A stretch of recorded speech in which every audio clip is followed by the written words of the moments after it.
estas particulares es la teología del pacto. Meredith Kline dijo de manera muy sencilla que en la Biblia un pacto es un compromiso divinamente sancionado. Pacto, un compromiso divinamente sancionado. En esa pequeña definición podemos ver que los pactos conllevan una promesa, conllevan una sanción y también tienen un sentido unilateral, soberano o divino. Es Dios quien establece los pactos con los hombres. No como algunas personas quieren dar a entender hoy en día, ¿verdad? Pacta con Dios y todo eso. No estoy hablando de eso. Estoy hablando de los pactos que Dios ha hecho con la humanidad y que están registrados en la Biblia. En general, los tratos de Dios con la humanidad tienen la misma forma, la forma de pacto. Nehemías Cox, que fue uno de los editores de la Confesión de Londres de 1689, dijo lo siguiente: el Dios santo y sabio siempre ha tratado con los hijos de los hombres en forma de pacto. Fin de la cita.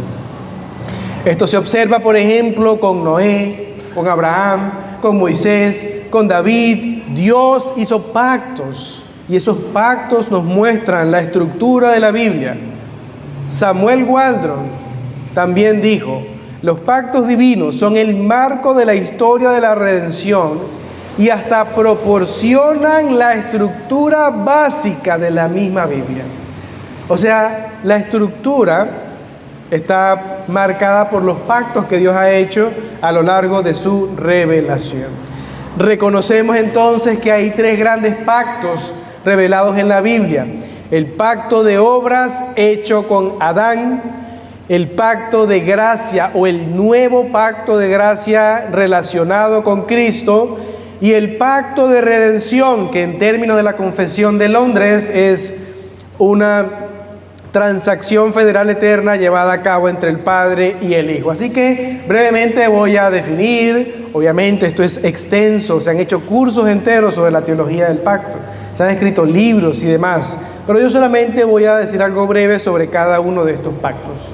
Número 1, el pacto de obras. Este pacto se observa principalmente en Génesis, capítulo 2, versículos 15 al 17, pero también se confirma en pasajes como Oseas, capítulo 6, versículo 7, Isaías, capítulo 24, versículos 5 al 6, y también en Romanos, capítulo 5, versículos 12 al 19. Por ejemplo, voy a leer solo Génesis 2, 15 al 17, dice la palabra de Dios. Tomó pues Jehová Dios al hombre y lo puso en el huerto de Edén, para que lo labrara y lo guardase. Y mandó Jehová Dios al hombre diciendo: de todo árbol del huerto podrás comer, mas del árbol de la ciencia del bien y del mal no comerás, porque el día que de él comieres ciertamente morirás. Ese es, digamos, el pasaje básico, aunque todo el relato de Génesis nos ayuda a entender la relación que Dios tuvo con Adán y Eva.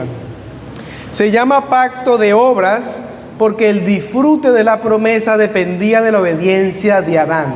Si él obedecía, tenía una promesa; si él desobedecía, tenía una sanción o un castigo. ¿Cuál era la sanción? Lo más fácil, ¿verdad? La muerte. Porque el día que de él comieres, ciertamente morirás. Sabemos cuál era la ley: no comas. Sabemos cuál era la sanción: la muerte. Ahora, ¿cuál era la recompensa si Adán se mantuviese obedeciendo a Dios? ¿Usted se ha hecho esa pregunta? ¿Qué hubiese pasado si Adán se mantuviese obedeciendo a Dios y nunca hubiesen comido del árbol prohibido?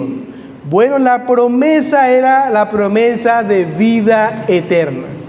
Y aquí nos ayuda el otro árbol que a veces pasamos por sentado al momento de leer el relato de la creación. Había otro árbol que también estaba en medio del huerto de Dios, y ese era el árbol de la vida. Un árbol que también aparece al final en Apocalipsis, porque Apocalipsis toma el relato de la creación. Y, por ejemplo, noten lo que dijo Nehemías Cox sobre este árbol. Él dijo que este árbol tenía un uso sacramental, es decir, fue instituido como una señal de aquella vida eterna que Adán habría obtenido por su propia obediencia a la ley de Dios. si hubiera, por supuesto, continuado en ella. De manera que si Adán hubiese obedecido, hubiese perpetuado su condición paradisíaca y hubiese tenido la vida eterna, que es la que Cristo ahora ofrece para todos los que creen en Él. Hay un paralelo, porque la Biblia llama a Cristo el segundo Adán. O sea que la vida que hubiese tenido Adán, si hubiese permanecido, es la misma vida eterna que Jesús promete a todos los que se arrepienten de sus pecados y creen en Él. ¿Por qué entender correctamente lo que ocurrió en el huerto es importante para el resto de la Biblia? Porque Adán fungía como un representante de toda la humanidad. Su obediencia sería nuestra y su castigo también sería el nuestro. Eso es lo que enseña Romanos, capítulo 5, versículos 12 al 19, y también en 1 Corintios 15, 22. Entonces, creemos que todo ser humano nace pecador. No se hace pecador, sino que nace pecador porque heredó la culpa de aquel primer pecado y heredó la corrupción de Adán. Morimos en Adán, dice Pablo en Romanos capítulo 5. Por eso es que el pacto de obras es muy importante para entender la antropología bíblica, incluso la antropología moderna. Somos pecadores. No nos hacemos pecadores por nuestras malas obras. Entonces los bautistas reformados no creemos que el pecado viene por imitar lo malo, ¿no? Si usted se junta con alguien malo, se va a convertir en pecador. No. Ni creemos que los niños empiezan a pecar luego de tener una conciencia clara. Creemos que los bebés son pecadores. Y creemos que así como todos pecamos en Adán, también todos los que crean en Cristo tendrán vida eterna. Así como Adán fue un representante y nosotros no estábamos en el huerto, así tampoco nosotros estábamos en la cruz. Pero teníamos un representante que gracias a su obra podemos ser perdonados. Si usted no acepta que Adán fue su representante, porque no le gusta la idea de ser representado por otro, tiene graves problemas para aceptar el Evangelio. Porque en el Evangelio es que Jesús murió por usted y por mí, si creemos en Él. Y eso es un representante federal. Segundo pacto, el pacto de gracia. A pesar de la desgracia que ocurrió en el Edén, en ese mismo lugar, bendito sea Dios, hubo una promesa gloriosa. Génesis 3:15, lo que llamamos el protoevangelio, que un descendiente de la mujer aplastaría la cabeza de la serpiente. Y de ahí en adelante, hermanos, lo que tenemos es la revelación de la identidad de ese descendiente de la mujer. Y eso se refiere al pacto de gracia. Tom Hicks dijo, el pacto de gracia tiene que ver con el juramento de Dios para salvar a su pueblo elegido de la maldición del pacto de obras, sobre la base de la obra de Cristo en el pacto de redención. Otro autor llamado Pascal Denol dijo lo siguiente: el pacto de gracia en la perspectiva reformada es el pacto que agrupa a todos los salvados de todos los tiempos, desde la creación del mundo hasta el juicio final. Todos los que han sido objeto de la gracia de Dios han estado en el pacto de gracia. Un solo pueblo, un solo Salvador, un solo plan divino para dar vida eterna. Eso es lo que estamos diciendo. Y como es un tema que atraviesa toda la Biblia, pues podría citar versículos de toda la Biblia, pero solamente quiero que quede en sus mentes Génesis 3:15, Jeremías 31 al 33, Efesios 2, 11 al 12, ese pasaje es maravilloso. Los pactos de la promesa. O sea que hay una sola promesa que recorre las páginas de la Biblia, pero esa promesa estuvo configurada y revelada en términos pactuales. Léalo posteriormente, lo invito a que lo haga. Efesios 2, 11 y 12. O Hebreos 9, 15. Ahora, ¿cuáles son las características de este pacto? Bueno, número uno, es un regalo de Dios. Es una gracia, es un don. el pacto de gracia. Número 2, es incondicional. No como Adán, que si obedecía recibía la promesa.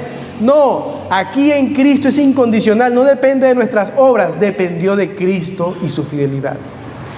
Número 3, todos los que están bajo el pacto de gracia tienen un nuevo corazón o un nuevo nacimiento, así como la justicia y la santidad de vida. Y finalmente, este pacto se reveló progresivamente en pasos, como dice la Confesión de Londres. Cito el capítulo 7. Este pacto se revela en el Evangelio. En primer lugar, a Adán, noten, ¿desde cuándo viene la promesa de salvación? A través de la simiente de la mujer y luego mediante pasos adicionales hasta completarse su completa revelación en el Nuevo Testamento. Y esto es algo maravilloso. Cómo cada pacto que Dios hizo da luz sobre la identidad del Mesías Salvador. Por ejemplo, el pacto de Dios con Abraham, ¿qué nos dice? Bueno, que el Salvador, que aquella simiente de Génesis 3:15 vendría de la descendencia de Abraham específicamente. O el pacto davídico, ¿qué nos añade eso? ¿O qué luz nos da para entender la identidad del Salvador? Pues que el Salvador ahora sería rey. No solamente sería de la descendencia de Abraham, sino que también ahora sería rey. ¿Y cómo inicia el Nuevo Testamento? Demostrando genealógicamente que Jesús es el rey davídico prometido. Por ende, el hijo de Abraham. Por ende, hijo de Dios. Como dice Lucas, ¿no? Termina la genealogía de Lucas. Hijo de Dios. O sea, Él es la promesa desde Génesis 3:15. Pacto de redención. Ese pacto que hablé ahora de salvación no comenzó como una iniciativa de Dios porque se echaron a perder sus planes. ¡Ay! Adán y Eva pecaron. ¿Y ahora qué voy a hacer? Plan A, plan B, plan C. Así nos han querido enseñar la Biblia, pero eso no es verdad. Bueno, ahora otra época, la época de la conciencia. Ahora otra época, la época de la ley. Ahora otra, eso no es verdad. Lo que tenemos es el plan de Dios revelado en la Biblia progresivamente. Y ese plan se diseñó antes de la creación. Eso es lo que estamos hablando del pacto de redención. Por ejemplo, Salmo 110, versículo 4. Jehová dijo a mi Señor, siéntate a mi diestra, hasta que ponga a tus enemigos por estrado de tus pies. Jehová enviará desde Sión la vara de tu poder, domina en medio de tus enemigos. Tu pueblo se te ofrecerá voluntariamente en el día de tu poder, en la hermosura de la santidad. Desde el seno de la aurora tienes tú el rocío de tu juventud. Juró Jehová y no se arrepentirá. Tú eres sacerdote para siempre según el orden de Melquisedec. Este pasaje es interesante. Dijo el Señor o dijo Jehová al Señor. ¿Cómo así? ¿Acaso hay dos señores? ¿Cómo va a haber una comunicación divina? De hecho, este pasaje lo usa Jesús para probar su deidad. Y le pregunta a los fariseos en esa última escena cuando él ya llega a Jerusalén, ¿por qué David dijo, Jehová dijo a mi Señor? ¿Con quién estaba hablando? Esto es una conversación intratrinitaria antes de la fundación del mundo. Y esa conversación tenía que ver con la salvación del pueblo de Dios. Porque en esa conversación el Padre le dice al Hijo, tú eres sacerdote para siempre, según el orden de Melquisedec. O sea, tú vas a llevar a cabo la salvación de mi pueblo. De eso estamos hablando, el pacto eterno de redención. Muchas cosas más que decir, pero solamente quiero añadir cuáles fueron los compromisos de cada parte de la Trinidad. Del Hijo, su compromiso fue encarnarse, obedecer la ley de manera activa, pasiva, ser el mediador de la iglesia. ¿Cuáles fueron los compromisos del Padre? Equipar y ayudar al Hijo en su obra. ¿Y cuál fue el compromiso del Espíritu Santo? Pues en medio, o es el medio por el cual el Padre sostiene al Hijo. Todo lo que el Hijo hizo en función de la encarnación y de su carácter mesiánico fue fortalecido por el Espíritu Santo, de la cuna a la tumba. Desde su concepción hasta su ascensión, todo fue, si se puede utilizar la palabra en términos bíblicos y sólidos, empoderado por el Espíritu Santo. Eso es lo que estamos diciendo. Entonces, podemos concluir esta primera ponencia, que ya es segunda ponencia. El tiempo es mi enemigo. Podemos decir que la confesionalidad es una herramienta poderosa para la unidad de una iglesia. Pueden estar dos juntos si no están de acuerdo. ¿Cómo va a haber en una iglesia un mismo sentir? Pues por medio de confesiones de fe. Especialmente los bautistas se suscribieron, o los bautistas particulares, bautistas reformados, se suscribieron a la Segunda Confesión de Londres, publicada en 1677, o redactada, mejor dicho, en 1677, pero publicada por asuntos políticos en 1689. En esa confesión se dice que los bautistas creen que la ley moral es perpetua, y eso tenía una aplicación muy práctica, por ejemplo, con respecto al Día del Señor. Y también vimos que los bautistas particulares tenían una estructura para entender la Biblia, que era por medio de los pactos, que nos ayudan a ver diferencias entre el Antiguo y el Nuevo Testamento, pero nos ayudan a ver su continuidad, que es la promesa de salvación que Dios reveló en primer lugar en Génesis 3:15, pero que ya había planeado desde la eternidad. Eso es básicamente los primeros tres distintivos. Avanzaré con el cuarto, que tiene que ver con la confesionalidad. Con la alta estima por la iglesia. Solo que esto también se observa en la confesión. Eso es lo que sí debo decir. Entonces, hablemos sobre la alta estima de la iglesia. Lamentablemente esto es algo que no se observa en nuestra época. El pastor Sugel Michelin dijo en un libro que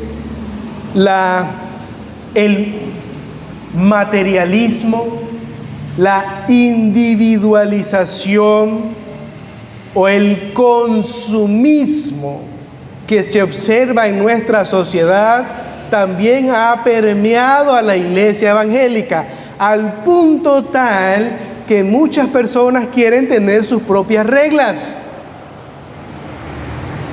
o que hay demasiada preocupación por adaptar a la iglesia a los gustos de todas las personas. Entonces, es que a esta familia que está llegando no le gustan mucho los himnos. Cambiemos por algo que les guste más para que no se vayan. Es que a estos hermanos no les gusta Romanos. Prediquemos otra cosa. Y así la iglesia se convierte como en un restaurante. Y la gente cambia de iglesia como cambia de bodega. Si me gusta, sí. Si no me gusta, no. Voy un domingo para acá, otro domingo para allá. Eso demuestra que no tenemos en alta estima la iglesia. Todo lo contrario ocurría con los bautistas particulares. Los bautistas particulares siempre sostuvieron que la iglesia es el cuerpo de Cristo, la familia de la fe, el rebaño de Dios, que es un organismo absolutamente necesario para el crecimiento espiritual. No puede haber un cristiano solitario por ahí. Es mentira si alguien dice, lo que importa es mi relación con Dios. No, porque Dios salva a alguien para unirlo a la iglesia. No debe haber cristianos solos, y menos si hay iglesias en su ciudad. No es verdad que puedo estar solo sin iglesia. Tom Hicks dice, un creyente debe ordenar todos los otros asuntos y compromisos de su vida alrededor de su iglesia local. Imagínense, ¿era importante o no? Pero ¿qué es lo que vemos hoy en día? Pues la gente incluso se muda y los últimos en enterarse son la iglesia. Hermano, tengo 3 meses en España, ¿verdad? ¿Y qué pasó con tu iglesia local? No, ellos entenderán. Poco compromiso con la iglesia. Así no pensaban los bautistas particulares. Y voy a hablar específicamente entonces de la definición de iglesia, las características de la membresía de una iglesia y el gobierno de la iglesia. La palabra griega de la que viene nuestra palabra iglesia es eclesía o eclesia, que significa los llamados afuera. ¿Y quién es el que llama? Dios es el que llama a un grupo de personas, sopla en ellos la vida y los reúne, los convoca como una asamblea que sea el templo del Espíritu Santo para adorar a Dios y llevar el mensaje de salvación a los que están afuera. Es Dios quien llama, es Dios quien hace iglesia. No es solamente una práctica de nuestra programación, es un llamado divino. Y esta iglesia tiene una dimensión universal y una dimensión local. Universal es porque la iglesia está compuesta de todos los elegidos, de todas las épocas, de todos los lugares que han creído en Jesucristo como su único y suficiente Salvador. Pero su dimensión local está compuesta de personas que profesan esa fe, pero también obedecen esa fe y están comprometidos con una iglesia local o un cuerpo particular de creyentes. No es lo mismo, oremos por las iglesias. Usted ha escuchado esa oración, los martes o los miércoles de oración, ¿verdad? Oremos por el pueblo de Dios. No, oremos por una iglesia en particular. La iglesia de Puerto Cabello. Estos son sus pastores, estos son sus miembros. Oremos por estos hermanos particularmente. O sea, ya se le está viendo una cara a esa iglesia universal. Hay una manifestación física. ¿Cuáles son las características de la membresía de una iglesia, especialmente pensando en términos bautistas? Bueno, la membresía debe estar definida. Es inconcebible que una persona se llame cristiana y ande visitando iglesia de domingo en domingo. Eso no cabe dentro de la eclesiología bautista. Debe ser miembro en alguna iglesia particular. Ahora, ¿es algo esto o esto es algo nuevo? Decir, usted está imponiendo un concepto contemporáneo de la Biblia. En la Biblia habían listas de personas específicas y se entendía quién eran los miembros de una iglesia. Sí, por supuesto que sí. Claro que sí. ¿O cómo es posible llevar a cabo la orden de Cristo en Mateo 18 de llamar a la iglesia? ¿Usted ha leído ese pasaje de la disciplina eclesiástica? Si un hermano peca contra ti, ve y tú repréndelo, tú y él solos. Si lo ganaste, gloria a Dios. Si no, llama a 2 o 3 testigos. Si lo ganaron, gloria a Dios. Si no, llama a la iglesia. ¿A quién llaman? Salen por ahí con un parlante y decir, ¿cómo se llama esta comunidad? Comunidad Rancho Grande. La iglesia convoca a toda la comunidad para que venga este domingo porque necesitamos su opinión para ver si excomulgamos a un miembro de la iglesia. Bueno, un miembro no sería una persona de la iglesia. ¿Será que eso es así? Por supuesto que la disciplina eclesiástica requiere que se sepa a quiénes vamos a llamar. O en otra dimensión, la relación pastor-oveja requiere que el pastor sepa cuáles son sus ovejas. Eso es algo muy claro en términos naturales. Un pastor conoce a sus ovejas, su rebaño, y el rebaño conoce a su pastor. Si no hubiese una membresía, eso es imposible de llevar a cabo. ¿A quién me sujeto? ¿A los pastores a nivel general? No. Esa no es la imagen bíblica de un pastor y unas ovejas. Puntualmente un grupo, puntualmente uno o varios pastores. Primera de Pedro 5.2 y Hebreos 13.17 es el fundamento bíblico de lo que estoy diciendo. En segundo lugar, la membresía de una iglesia debe estar regenerada. Los bautistas no aceptaban en su membresía a los bebés, hijos de los creyentes, porque son hijos de los creyentes. No, tienen que demostrar la verdadera obediencia a Cristo y eso no puede ser posible con un bebé. Por eso la membresía debe estar regenerada. Se debe conocer su profesión y su obediencia. Pasajes como Hechos 2, Jeremías 31-34, todos me conocerán, hablando de todos los que sean hijos de Dios, todos los que estén en el nuevo pacto, todos conocen al Señor. Por eso la membresía de una iglesia debe ser algo delicado, no puede entrar mi primo, ¿verdad? Mire, pastor, aquí está mi primo, para que él sea miembro de la iglesia. Eso no es así, tiene que demostrar que es cristiano. Mire, pastor, aquí está esta señora que es del consejo comunal. Hay que darle la membresía. ¿Quién le dijo a usted eso? Tiene que demostrar que es cristiana. Así se maneja la membresía en una iglesia bautista particular. Y además de ser definida, regenerada, debe ser una iglesia comprometida. La Biblia dice esto: cuando hay una iglesia local se permite, y es lo único que hace posible, un compromiso. Un compromiso con los hermanos, por quien oro, incluso por quien o a quien ayudo económicamente en las ofrendas. Demos para Dios. No, hay una iglesia en particular donde se recogen las ofrendas, como dice Pablo en 1 Timoteo 16. Hay una iglesia en particular donde oramos unos por otros, donde confesamos nuestro pecado uno a otro. O me voy a la parada y le digo a una persona: mire, escúchame porque tengo un pecado que confesarte. Eso no lo voy a hacer, ¿verdad que no? Tiene que ser un miembro de la iglesia comprometido como yo en el avance del reino de Dios.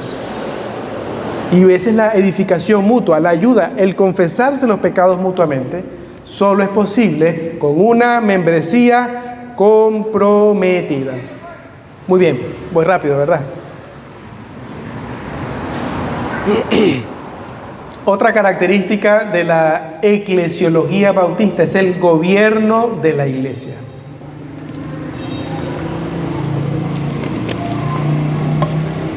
Existen tres tipos de gobierno eclesial. El primero es el episcopal, donde hay una sola persona que es la cabeza de la iglesia y es lo que manda y es lo que dice todo. Por ejemplo, el catolicismo romano. En este caso sería el Papa, ¿verdad? Él dictamina y todo lo que él diga hay que hacer. También está el sistema de gobierno presbiteriano, donde hay un consistorio, es decir, en una iglesia local hay varios pastores. Esos pastores forman un consistorio, pero algunos de los pastores de varias iglesias conforman luego un presbiterio regional.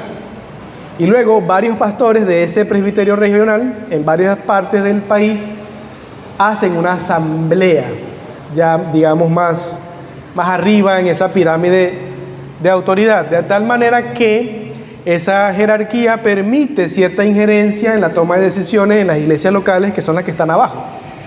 La asamblea toma decisiones, las comunica a los presbiterios los consistorios a la iglesia local. Ese sería el sistema de gobierno presbiteriano. Pero existe otro sistema de gobierno, es el congregacional. La iglesia escoge a sus pastores y estos gobiernan a la grey sin que haya una persona o institución por encima a la cual haya que dar cuenta. La iglesia es independiente, cada iglesia es independiente, no solitaria, porque puede haber relación y asociación, especialmente para el tema de misiones y otras cosas, pero la iglesia como individual no se sujeta a una institución superior que le diga qué hacer. Bueno, ya lo vamos a ver un poquito más adelante, no me voy a adelantar. Y a este último sistema de gobierno congregacional hay que decir, se le ha agregado un distintivo en los últimos tiempos, se conoce como el gobierno democrático o anárquico, donde la iglesia no es gobernada por nadie, sino por su propia membresía. Entonces, la membresía dirige los asuntos en reuniones administrativas y las decisiones se toman por la mitad más uno. Si todos estamos de acuerdo en tal o cual decisión, hagámoslo porque la iglesia lo dijo. ¿Cuál es el tipo de gobierno bautista particular reformado? El gobierno congregacional, mas no democrático. Y eso es lo que se ve en el capítulo 26 de la Confesión de Londres de 1689. Es congregacional porque la iglesia elige a sus pastores. No puede caer un pastor de paracaídas, ¿verdad? No puede alguien decir, mire, allá le mando al pastor fulano, recíbanlo que a partir del domingo que viene es su pastor. Eso no ocurre en una iglesia bautista particular. La iglesia, como vemos en Hechos 6 y otros pasajes de la Escritura, elige a sus oficiales. Y la iglesia es consciente de los requisitos de la palabra de Dios. Tiene que ser un hombre con un carácter probado, fiel y con dones dados por Dios para la administración de su oficio. No puede ser entonces algo arbitrario. Pero no es democrático porque una vez que la iglesia elige a sus oficiales, se sujeta a la autoridad de los oficiales. Le está delegando una autoridad para que ellos ahora velen por ellos y pastoreen sus almas y den cuenta por esas almas. Entonces, en las iglesias bautistas particulares, los pastores no andan cambiando bombillos, no andan por ahí haciendo cosas del local, aunque a veces sí. Pero lo que quiero decir es que no son los encargados de. Y tampoco hay una directiva que diga qué va a enseñar el pastor. Y dice, pastor, siéntese aquí, mire, usted este año nos va a enseñar esto, esto y aquello. Yo anotó, hágalo pues. Eso no existe en una iglesia bautista particular. Hay responsabilidades de la membresía y hay responsabilidades de los oficiales, y esas funciones no pueden entrar en conflicto de autoridad. ¿En qué participa la membresía? Bueno, ya he dicho por lo menos una cosa, ¿no? En la elección de sus oficiales. Pero participa también, de hecho ya lo dije en Mateo 18, en la disciplina eclesiástica. Si hay que llamar para algún caso algún hermano o hermana que está viviendo, dando mal testimonio, pues la iglesia participa ahí. No se puede echar a una persona de la iglesia sin el consentimiento de la membresía. El pastor no puede decir, mire, yo lo corro de la iglesia, yo no venga más nunca, pero es miembro. No puede ser unilateral. Tiene que pasar un proceso que involucra a la membresía. Pero los pastores tienen el resto, bueno, pastores y diáconos, que son los dos oficiales que la iglesia tiene, tienen el resto de decisiones. ¿Qué se va a enseñar en una iglesia? El pastor lo decide. Y los asuntos administrativos, los diáconos, para eso son elegidos, Hechos 6, ¿no? Todo lo que tiene que ver con las mesas. Son ellos los que toman esas decisiones, pueden delegarlo, pueden consultar con la iglesia si quieren, pero ellos son los responsables. De eso estamos hablando. Fin del tercer distintivo, o cuarto distintivo. Me quedan 15 minutos para el tema más polémico. Digo y salgo corriendo por la puerta. No, vamos a explicarlo con claridad.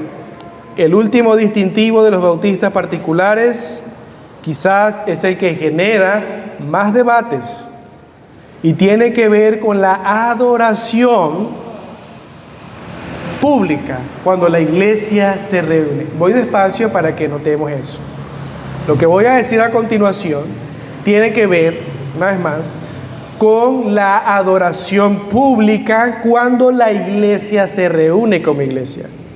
No es igual para un creyente en su vida individual o su vida familiar. Lo que voy a decir ahora aplica para el culto el domingo. ¿Ok? En ese contexto vamos a hablar. La iglesia anglicana, que es una iglesia, no sé si el pastor lo mencionó ayer, sí lo mencionó. La iglesia anglicana creía que uno puede hacer, y de hecho la iglesia luterana también, aunque amamos a Lutero, no lo endiosamos y seguro no estoy de acuerdo con algunas cosas de él. Valoramos mucho a Lutero, pero no a la iglesia luterana. Parece que sus seguidores hicieron un poquito de desorden allí. Pero la iglesia luterana y la iglesia anglicana decían lo siguiente en la adoración: uno puede hacer todo lo que no esté prohibido el domingo en el culto. Si Dios no lo prohíbe, lo podemos hacer. ¿Qué opinan ustedes? ¿Suena bien o no? Bueno, ¿ah? Suena, bueno, al principio suena como bíblico, ¿verdad? Claro, evidentemente lo que está prohibido por la Biblia uno no lo tiene que hacer. Pero entonces, no es algo tan bíblico. De hecho, los puritanos y los bautistas reformados o particulares van a decir, no estamos de acuerdo.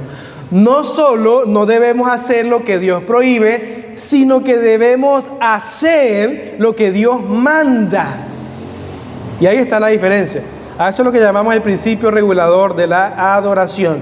Lo que Dios manda es correcto y lo que Dios no manda es erróneo. O sea, me voy a dejar llevar por lo que sí debo hacer y no por lo que no está prohibido. Y más adelante vamos a ver cómo eso abre puertas a un montón de asuntos. Entonces, esto es lo que se conoce como el principio regulador de la adoración y se enseña en el capítulo 22 de la Confesión de Londres. Yo los invito a que puedan leer, ahí están los párrafos, están todos los versículos, pueden tomarse el tiempo. Yo solamente voy a dar algunas trazas generales. Aquí vemos que Dios regula la adoración corporativa de la iglesia de una forma que no regula el resto de la vida del cristiano. O sea, en términos prácticos, Dios no nos dice exactamente cómo hacer un devocional familiar, pero sí nos dice exactamente cómo debe ser el culto el domingo. Esa es la diferencia. Dios no nos dice exactamente qué carrera voy a estudiar, ¿verdad? A los jóvenes. ¿Qué decisión voy a tomar con respecto a mi esposa? ¿Cuántos hijos hay que tener? Hay libertad, hay principios bíblicos, por supuesto que sí, pero hay libertad de decisión aquí, lo que no ocurre en el culto del domingo cuando la iglesia se reúne.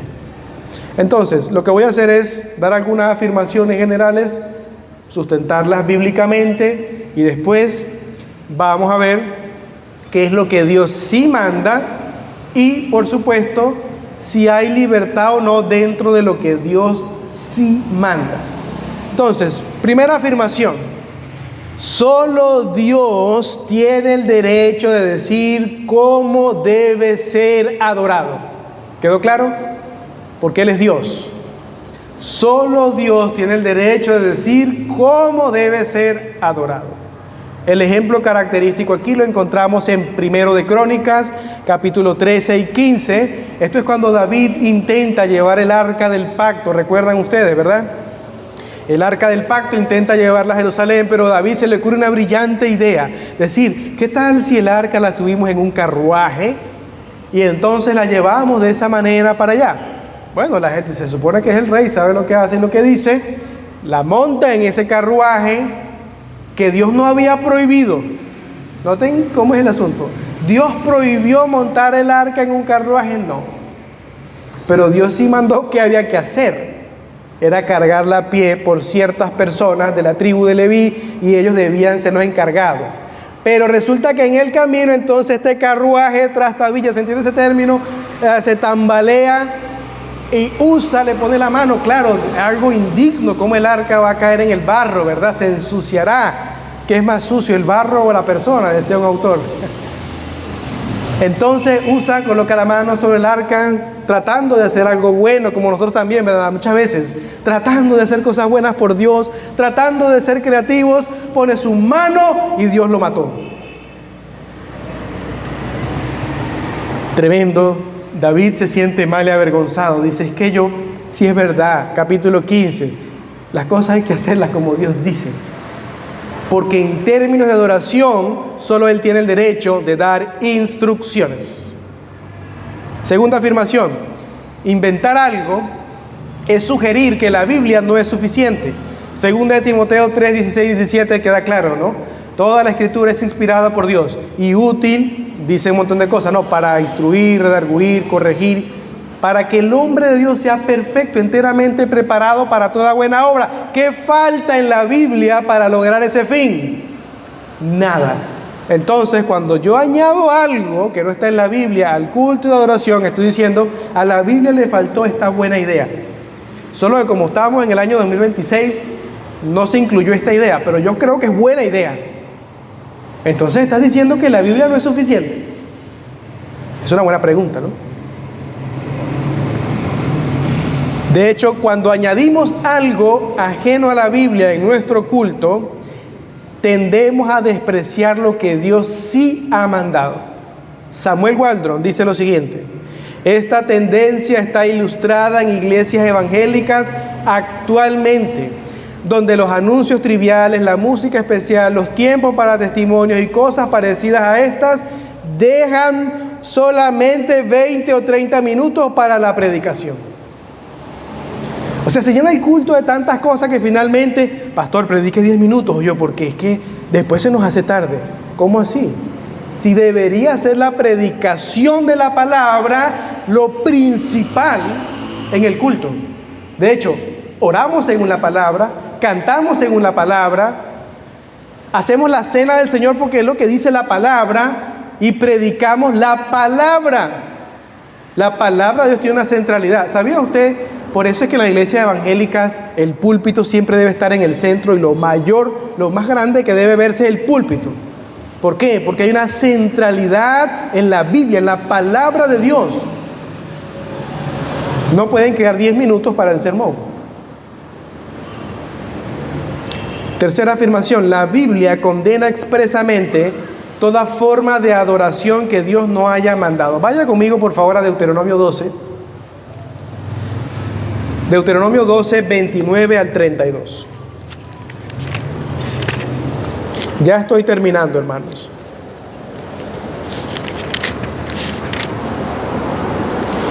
Dice la palabra de Dios, cuando el Señor tu Dios, estoy leyendo en la Nueva Biblia de las Américas, cuando el Señor tu Dios haya destruido delante de ti las naciones que vas a desposeer y las hayas desposeído y habites en su tierra, cuídate de no hacer o de no caer, en una trampa imitándolas después que hayan sido destruidas delante de ti, y no buscar sus dioses diciendo, como servían estas naciones a sus dioses, para que también yo haga lo mismo.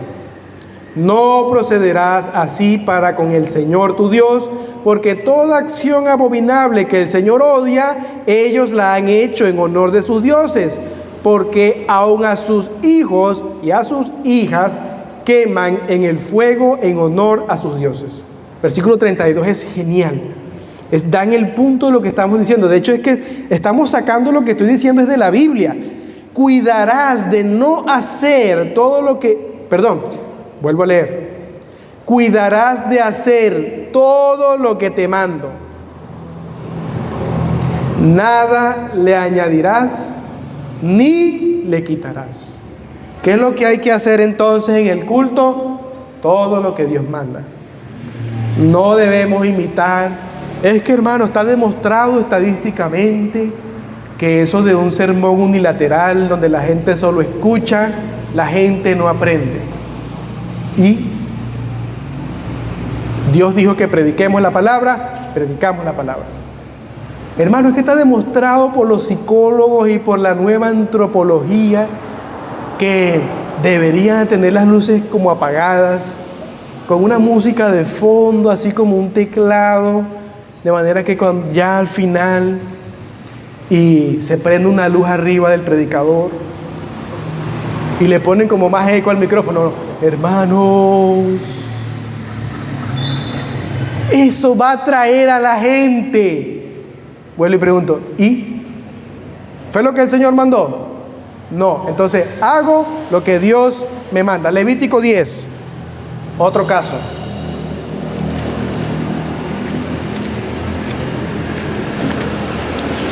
No crean que lo que acabo de decir es mentira. He visto videos en YouTube donde eso pasa así. He visto pastores aterrizar en la tarima como con un brazo eléctrico y que la luz encima se le prende cuando está terminando el sermón. Lo he visto, eso no estoy inventando esas cosas. Bueno, lo que están inventando son ellos, ¿verdad? Levítico 10, 1 y 2. Pero Nadab y Abiú, hijos de Aarón, tomaron sus respectivos incensarios,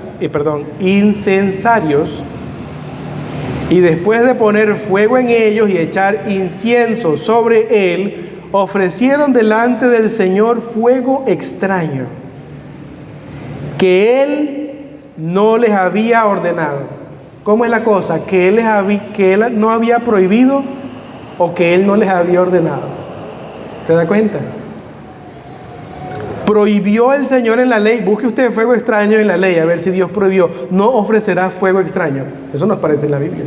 Aparece lo que sí debían hacer. Por lo tanto, esto es extraño porque no es lo que Dios dijo que era.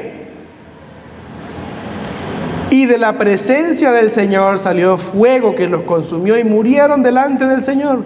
Entonces Moisés dijo a Aarón, esto es lo que el Señor dijo. Bueno, ya sigo leyendo, ¿verdad? El caso es bien conocido. Entonces, decir que podemos hacer lo que Dios no ha prohibido es una astucia y abre la puerta a muchas cosas. Pregunto, ¿Dios ha prohibido cantar el himno de Venezuela en el culto? Usted lee un versículo en la Biblia donde dice eso.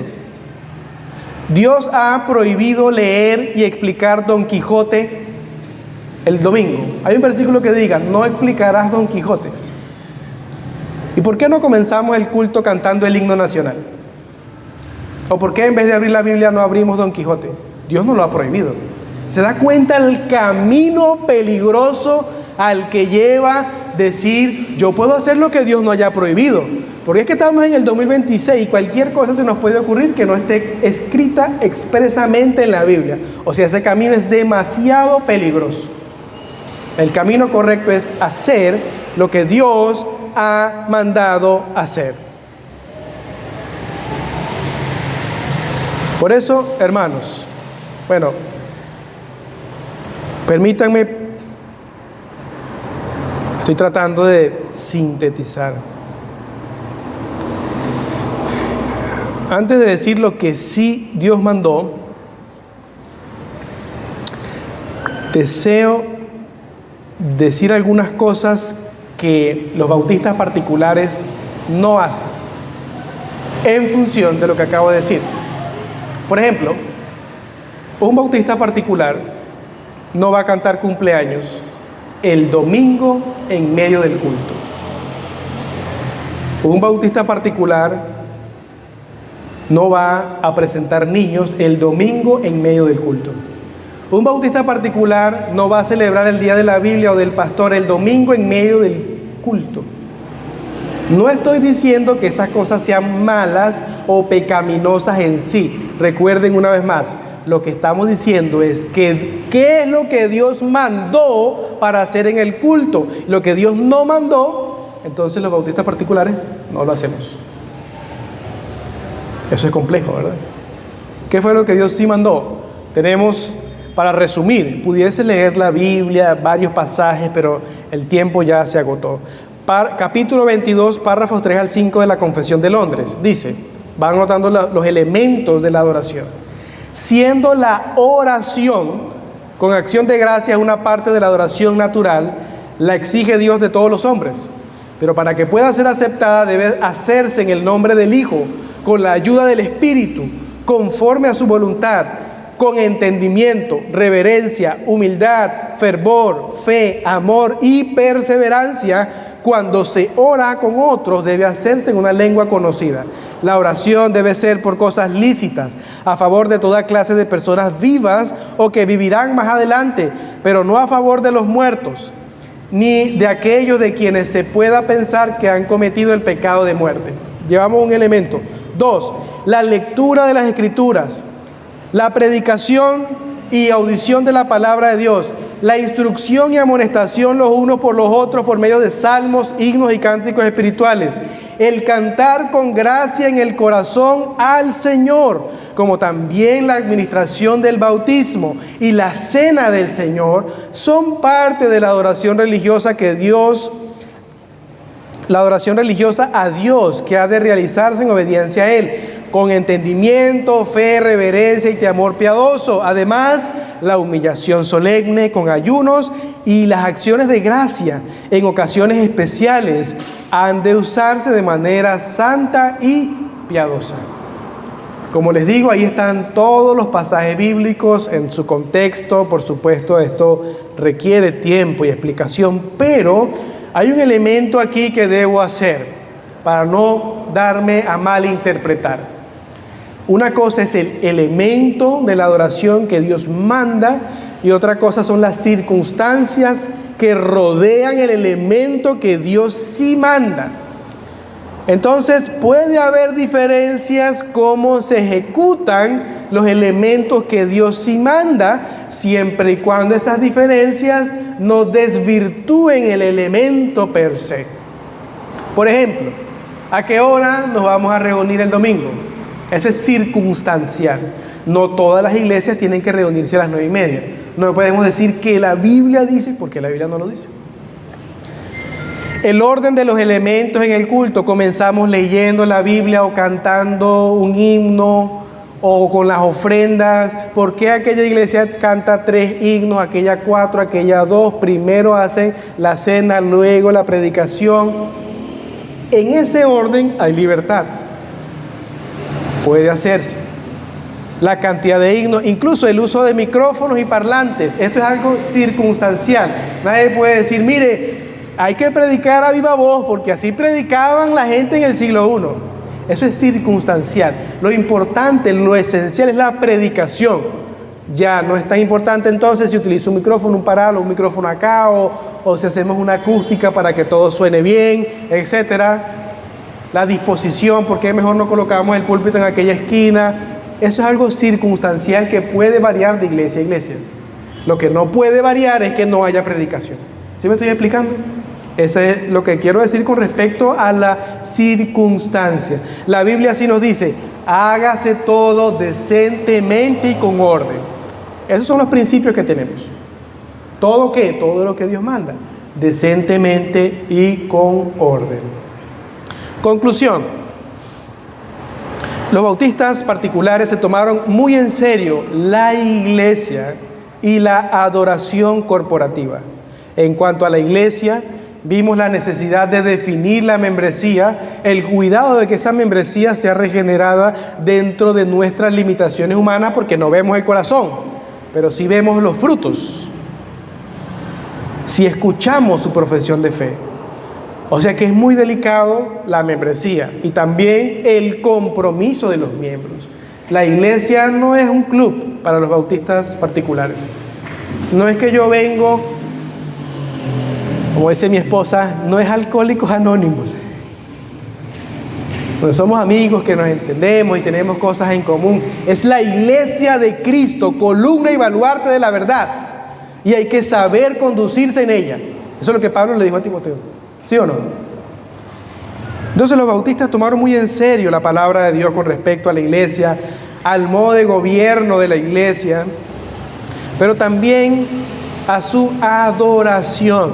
Si somos consistentes con sola escritura, que la escritura es la máxima norma de fe y conducta, entonces eso también debe impactar nuestra adoración. Todo lo que hagamos debe ser en última instancia medido por la Biblia y no por las estadísticas de los psicólogos en la actualidad que han demostrado tal o cual cosa. Sino lo que la Biblia enseña, eso es lo que haremos, especialmente, recuerden hermanos, en el marco del culto público. No es igual, una vez más, cuando yo soy cristiano individual en mi casa y tengo un devocional con mi familia, ahí ya no está aplicando el principio regulador de la oración. Pero el domingo sí, cuando la iglesia se reúne en el nombre de Cristo para adorarlo en espíritu y en verdad. Entonces, hermanos, más allá de una mera información, yo creo y quisiera que la exhortación fuese orientada en términos bíblicos. Nosotros lo que creemos y lo que hacemos está en la Biblia. ¿Podemos nosotros documentar todo lo que la iglesia hace y dice conforme a un pasaje bíblico? ¿O simplemente lo hemos hecho porque siempre se ha hecho así? Esa pregunta hay que hacérsela. Es que siempre se ha hecho así, hermano. Está bien, hermana, que siempre se haya hecho así. Bueno, no sé si está bien, pero comprendo, quise decir. Pero más importante es, ¿la Biblia nos manda eso? ¿Estamos honrando a Dios o estamos teniendo una doctrina de hombre como los fariseos que defendían ciegamente lo que siempre había sido así? Que entonces, hermanos, salgamos de acá pensando que la Biblia debe estar en todos los rincones de nuestra vida para que honremos verdaderamente al Señor.